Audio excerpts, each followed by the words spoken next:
आज आपण शेंगा, वांगं, बटाट अशी रस्साभाजी बघणार आहोत. ही भाजी प्रत्येक घरामध्ये बनते, पण प्रत्येकाची बनवायची पद्धत वेगवेगळी असते. तर आम्ही कशी बनवतो चला बघूया.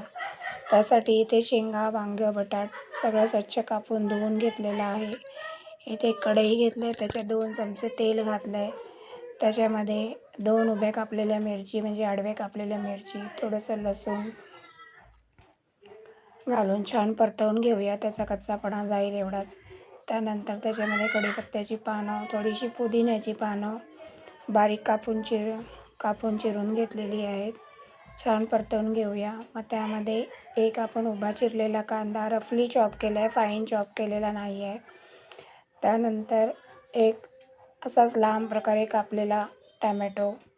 अशीच आपण खूप मऊ म्हणजे खूप बारीक वगैरे नाही कट करणार आहोत. असे रफली चॉप करून आपण ही भाजी करणार आहोत. तरी पण अतिशय सुंदर आणि अप्रतिम अशी लागते. तुम्ही नक्की ट्राय करा. त्यानंतर छान आपण हे मिक्स करून घेऊया. मग त्यामध्ये आपले काही बेसिक मसाले ॲड करूया, जसं की हळद, लाल तिखट आणि त्याच्यात मी अर्धा चमचा गरम मसाला घातलेला आहे आणि चवीपुरतं मीठ.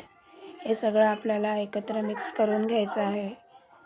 छान मसाले आपल्याला भाजून घ्यायचे आहेत. तुम्ही मसाले जेवढे चांगले भाजाल तेवढी तुमची भाजीला टेस्ट खूप चांगली येते.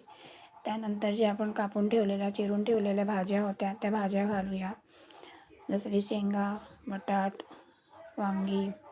त्यात तुम्ही दुधी पण ॲड करू शकता. छान आपल्या मसाल्यामध्ये सगळे भाजी पूर्ण मिसळून कोट झालेली आहे. त्यानंतर त्यामध्ये आपण भाजी शिजायला जेवढं पाणी लागेल तेवढं त्यात पाणी घालूया आणि छान वाफेवर भाजी शिजवून झाकण ठेवून भाजी आपण शिजायला ठेवूया. मध्ये मध्ये भाजी हलवत राहायची आहे. ते तुम्ही बघू शकता. बटाट दाबले तर ते दाबत आहे, याचा अर्थ आपली भाजी बऱ्याच शिजलेली आहे.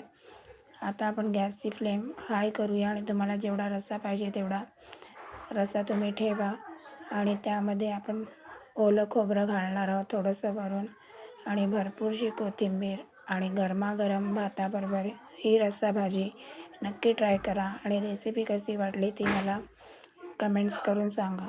रेसिपी आवडली असल्यास चॅनलला लाईक करा, शेअर करा, सबस्क्राईब करा आणि कमेंट करून नक्की सांगा की भाजीची रेसिपी कशी होती. Thank you for watching my channel.